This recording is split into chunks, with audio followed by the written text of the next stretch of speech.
Charan! Hello, good morning everyone! Happy Friday po sa inyong lahat, lalong-lalo na sa mga Irenatics, Team Charan at Charanatics. Nandito po tayo ngayon sa highway parking. Wala yan, pinapakita ko lang sa inyo. Natuwa lang kasi ako sa mga puno. Tutuwa ako sa mga punong ganyan. No? Ano ba tawag sa puno na yan? Para siyang nyog. Ang lamig na nilalamig ako. Sobrang lamig dito. Nasa province na po kami. Medyo malayo-layo pa yung biyahe namin. Pinakita ko lang muna kung ano yung itsura dito sa paligid.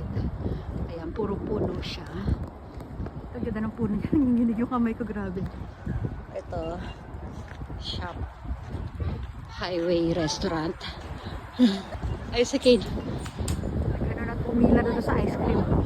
Ah, lamig, grabe. Oh, iwanan muna namin kayo dyan, ha? Ayan tayo. Boso Fun Club. Boso Fun Club, yung pangalan ng nung parking area nito.